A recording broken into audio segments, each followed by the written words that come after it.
What's going on, everyone? So we are finally back resuming our apparatus showcase series after a little bit of delay in getting the series finished up.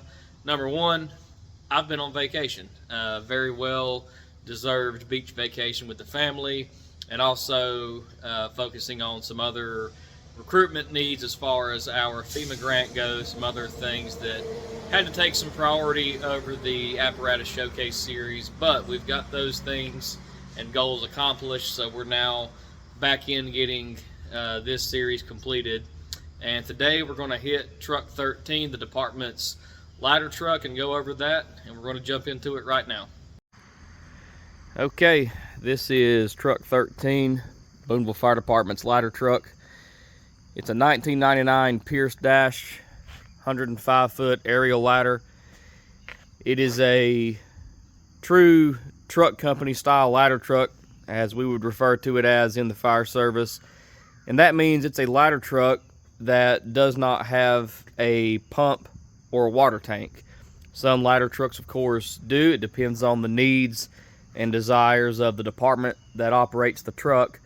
But in a lot of cases, and even for departments that operate ladder trucks with a pump and a tank, unless they're utilizing them in a quint capacity, which is kind of like a ladder truck that does engine company roles on a common basis, but in places that kind of separate engine work and ladder or truck work, and a truck company or a ladder company does more work specific to that type of truck, such as in the case of the ladder truck, normally doing search and rescue, ventilation, salvage and overhaul, utility control, things like that, which in general is kind of how we try to work with this truck.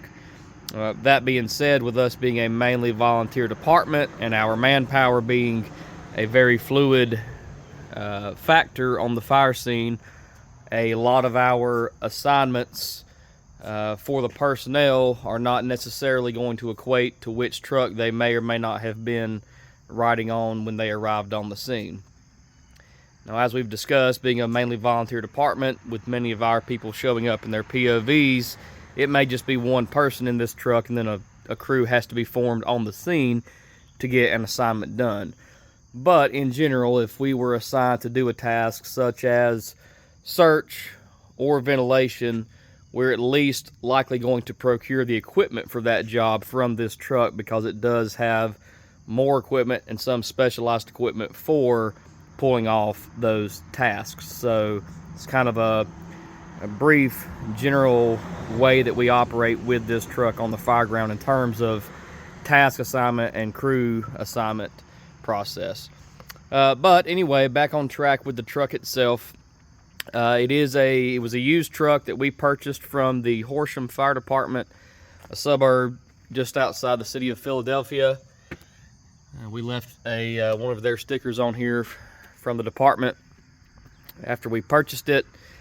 When we first found it, around 5 years ago is when we made the purchase. When we first looked at it, we went up with our maintenance technician that we contracted with for service on our trucks, gave this thing a really good look over, checked everything out, and this thing was in absolutely amazing shape. Low mileage, had been very well taken care of by Horsham.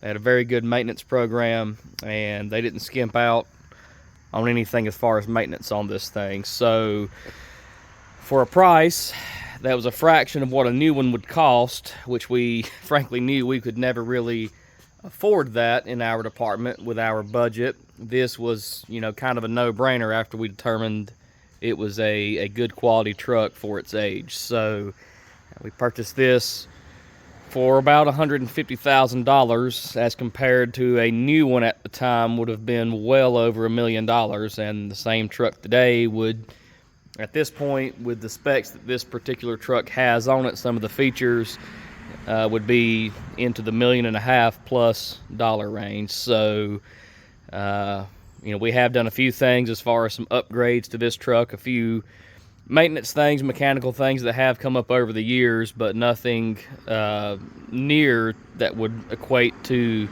the cost of a new one. So this has been fantastic, solid investment for our department, for our community, and it serves us very well.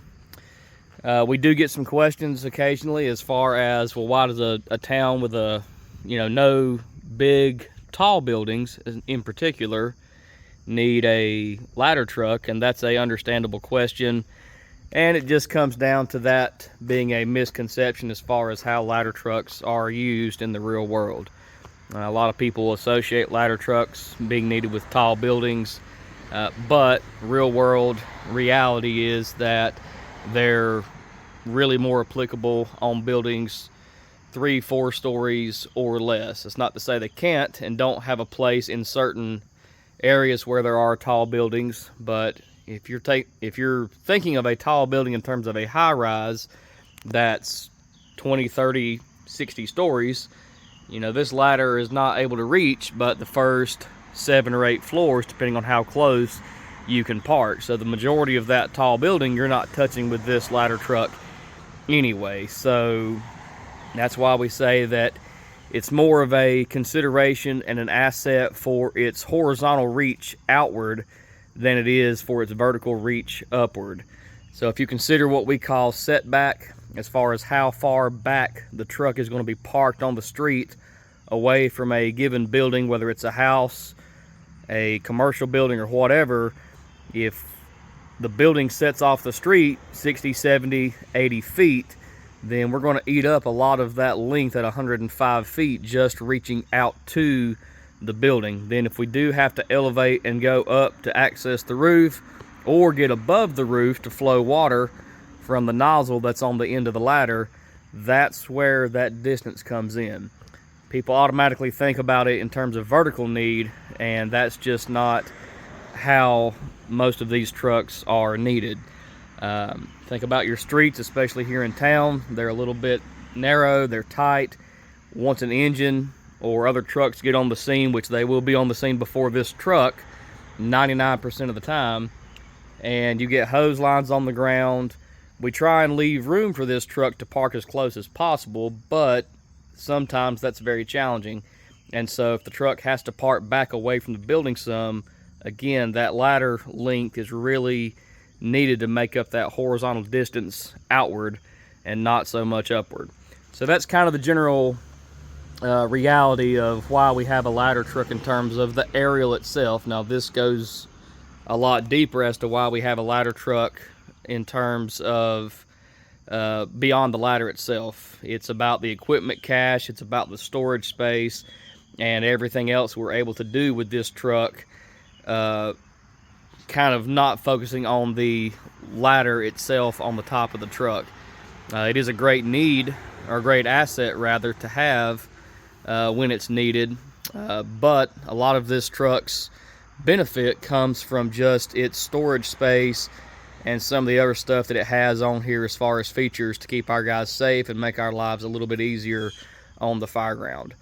There's a few more things we'll talk about on the opposite side of the truck in terms of rope rescue as to where this ladder comes in to play for us.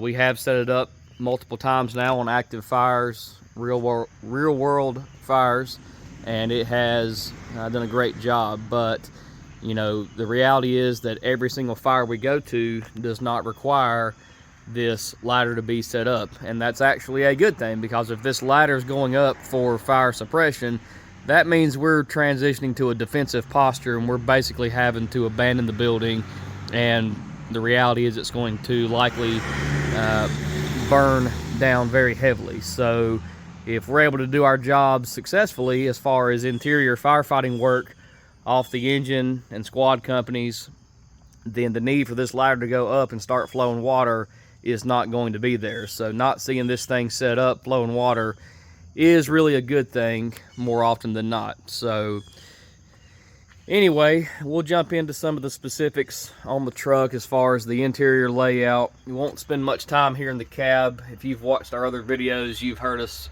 speak about how we enjoy these custom cab trucks, but similar to Squad 13's arrangement, you've got a 6-man cab, custom chassis, so air pack seats, flashlights, radios, gas meters, A lot of our electronics and things like that are in here in the cab. Again, seating for 6. The first compartment, since we do not have that pump in the way, we gain a tremendous amount of storage space, and we have our hydraulic extrication tools, ventilation saws, oxyacetylene cutting torch, one of our 2 Stokes baskets carried on this truck, as well as 2 of the 4 cord reels that are powered by the PTO generator on board this truck are in this first compartment. So imagine if there was a pump here, all this stuff would have to be crammed somewhere else on this truck, but it's very clean, organized, and stuff's not piled on top of one another, and that's much appreciated by our folks. The next compartment is electric ventilation fans, cord reels, and electric portable scene lighting. Moving on, we have a large complement of wood cribbing to help with basic vehicle and load stabilization if we have a rescue or a need to stabilize an overturned vehicle of some type typically. And we've got some larger cribbing, like 6x6 blocks are on here, whereas the squad has mainly 4x4s, 2x4s, and things like that. So a little bit larger cuts of lumber on here. We've got our salvage covers and tarps to cover belongings, protect those once we get into overhaul and salvage operations in a building. Basic medical equipment, and then our basic complement of hazmat and fluid spill equipment on this truck as well. So this truck does primarily, from a response model, respond to reported fires, fire alarms, and vehicle accidents, plus technical rescues that may occur in our district or surrounding ones. That's why it does obviously carry some of our rescue stuff, as you'll see vehicle accident stuff, as you've already seen as we've walked around the driver's side. Up top there, that's the pedestal that actually controls the movements of the aerial as far as elevation, extension, and rotation.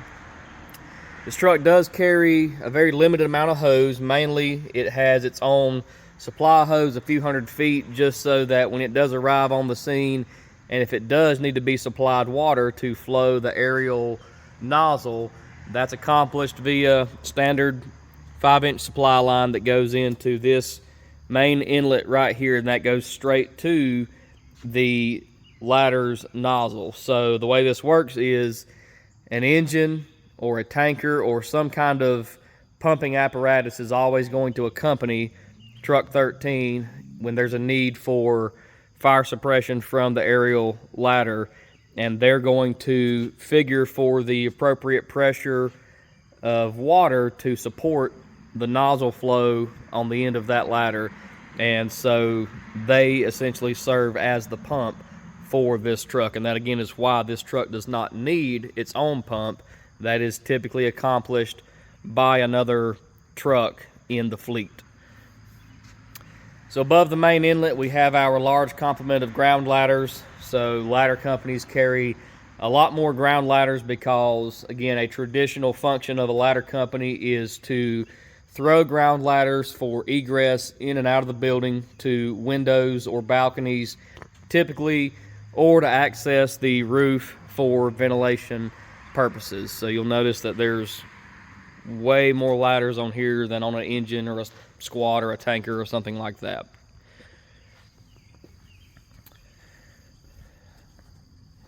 These here, so this thing is basically a big crane, guys. Didn't mention on the other side, this truck has 4 outriggers. This is one of them right here.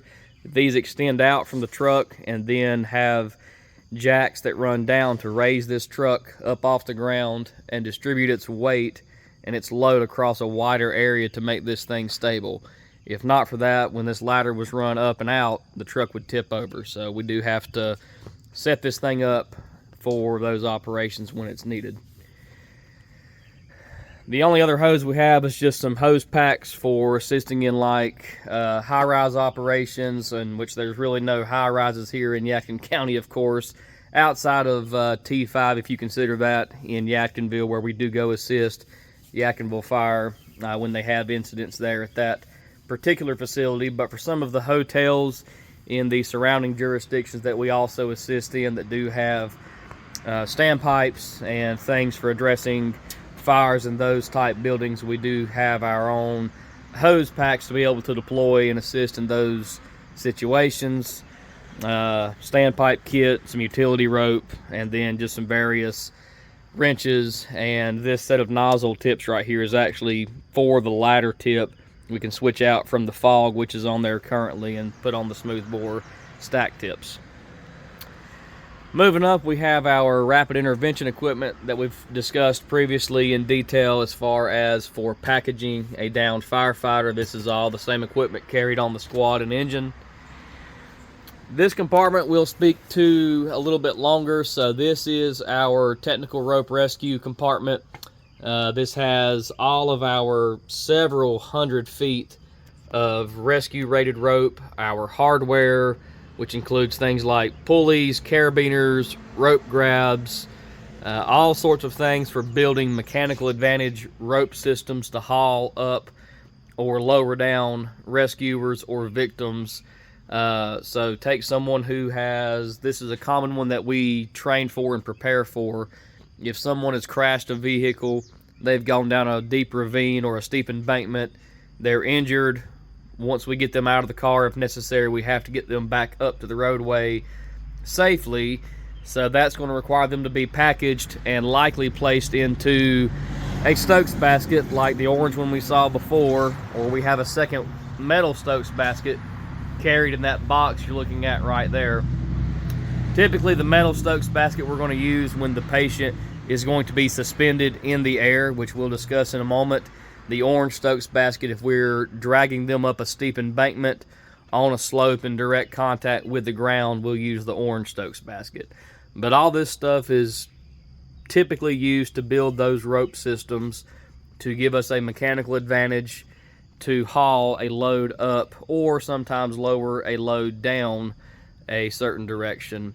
But that is pretty much what all this is about. We also have our harnesses for our rescuers in here. We have some pre-built mechanical systems, a micro 4-to-1 in this Aztec kit here, as we call it. We also have our high-level helmets for our rescuers to use, and also our water PPE for water rescue on this truck is carried up top there. So, again, we do perform technical rescue in this department to include rope rescue, and a lot of those incidents that require a rope rescue are often a result of an initial vehicle accident where a vehicle's gone down into a ravine or a very inaccessible location, as I've already stated.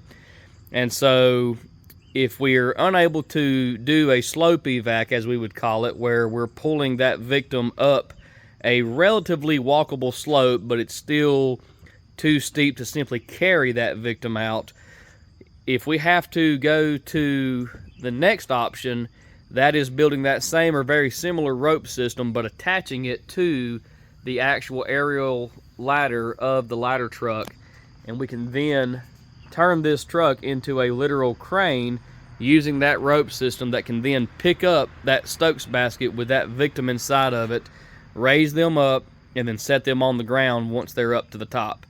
Or, on a different scenario, but the same train of thought, if we have someone who suffers a medical emergency or becomes injured on the top of a large building, maybe doing construction work or some kind of maintenance, and something happens to them, we can use this ladder to get them elevated off the roof and then brought down to the ground in the same fashion that we used the rope system to bring someone up. So that is one of several different scenarios that can play out with our rope rescue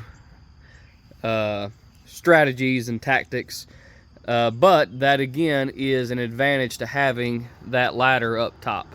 So if we did not have the aerial ladder, we could not pull off an operation such as that and would have to resort to some other means of getting people out of those situations. So moving on to the next compartment, we're still kind of rescue focused in this compartment right here. This has our Paratech struts, similar to what you've seen on Squad 13. These are a little bit larger. We have more adapters on here, more extensions. One of the adapters we'll talk about briefly is this one right here. That allows us to make these into a tripod. And so if we need an artificial high point, which a high point is just a way of getting a change of direction for a rope system, just like the ladder would be a high point in that rope rescue scenario we just discussed. But if we're somewhere more remote and we can't get this ladder truck above the victim, and one that I'll throw out there as an example is someone or an animal perhaps that's fallen into an open well. We do have those around here, being a rural county that relies primarily on well-driven water supplies for homes and buildings. So the risk of an open well incident happening is a very real possibility in our jurisdiction. And so if we have someone in a well or otherwise a different confined space and we can't get this truck near them, we can build a tripod with this system, position it above that confined space opening, such as that well, and then that serves as a high directional change of direction for that rope rescue system, where rescuers can be lowered down to get the victim and then bring them back up. So that's one scenario where these could be used outside of just vehicle rescue, where they're typically used for stabilizing vehicles and things like that.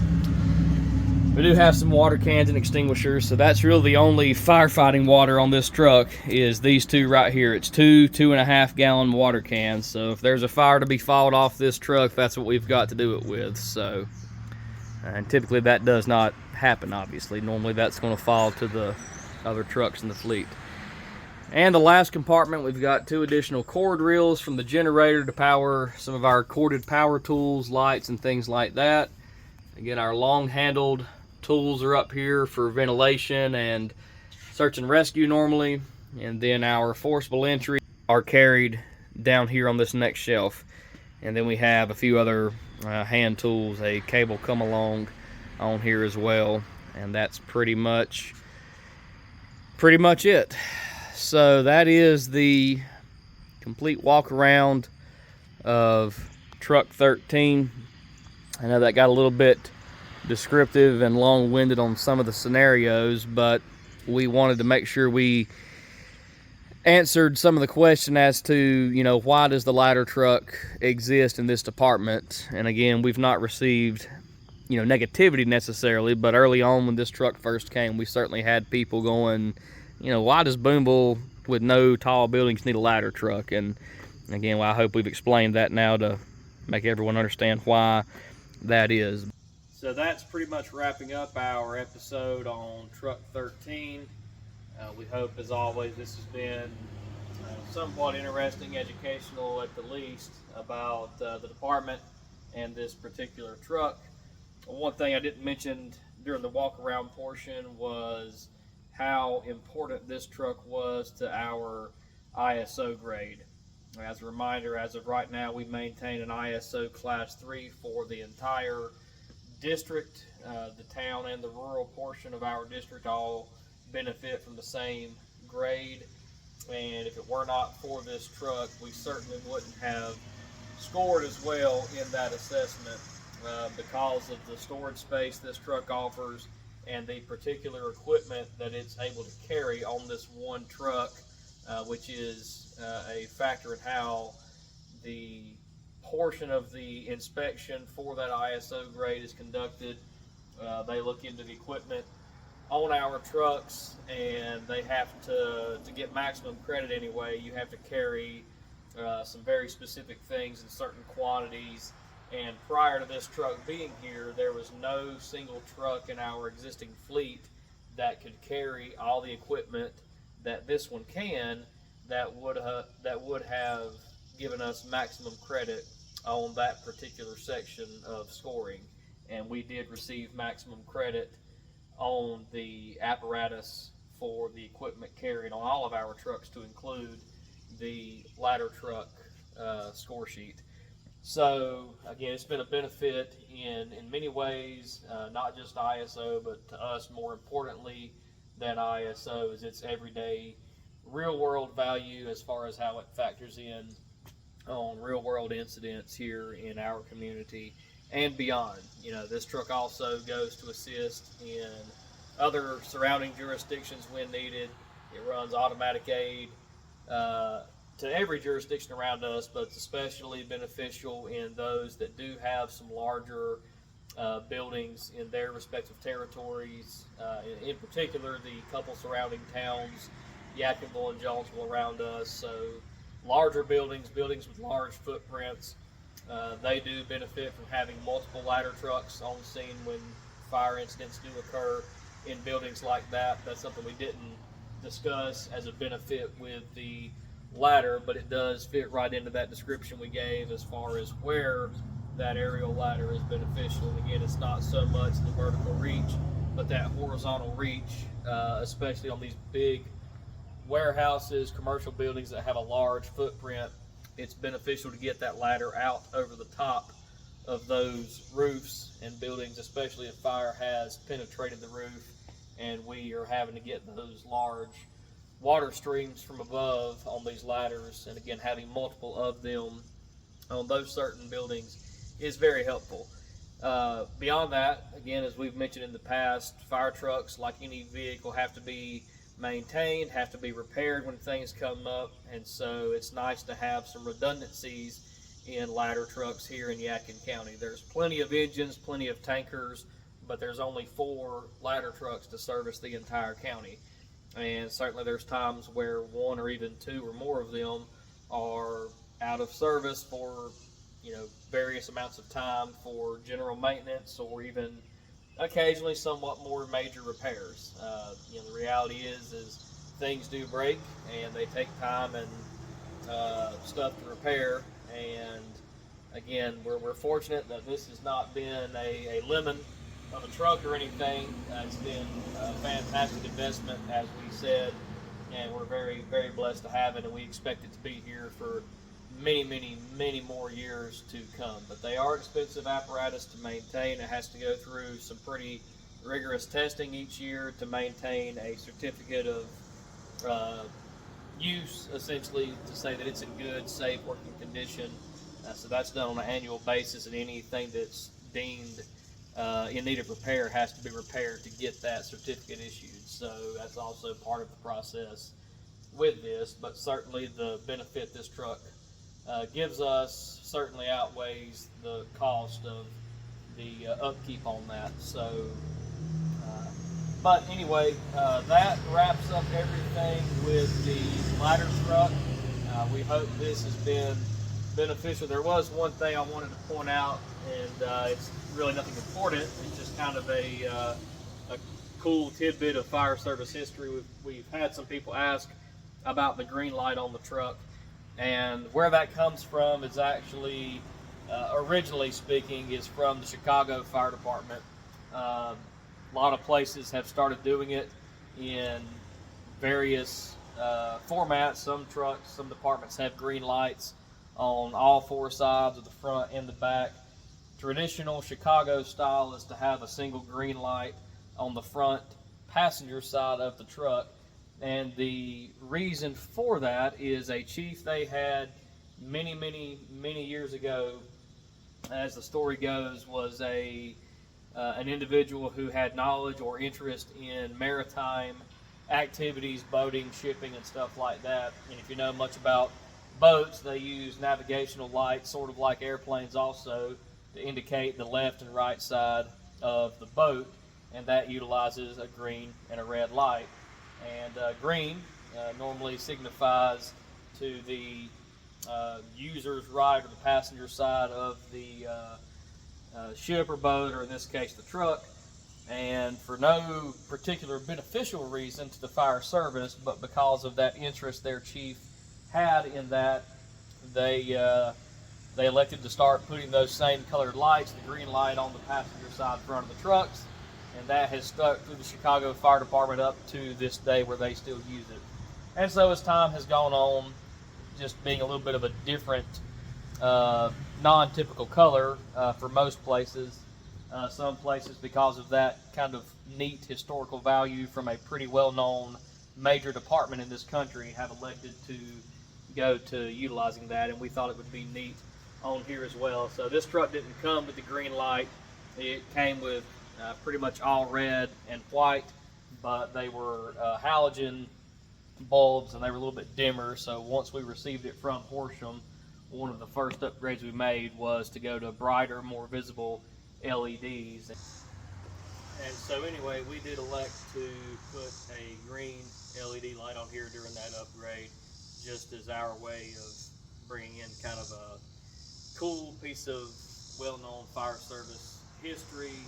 It's not really our tradition, we just kind of made it our tradition now. So that is a small piece of the big city of Chicago here in little old Boonville, North Carolina. So at least to us, it's a cool piece of Chicago anyway. So anyway, that is everything we had to go over on this truck. Thanks as always for your interest. If you have further interest, feel free to come by and talk to us anytime. Visit our website. Next series in a couple weeks will be on Tanker 13 over here beside the ladder truck. We hope you'll tune in to check that out. Thanks, and we'll see you.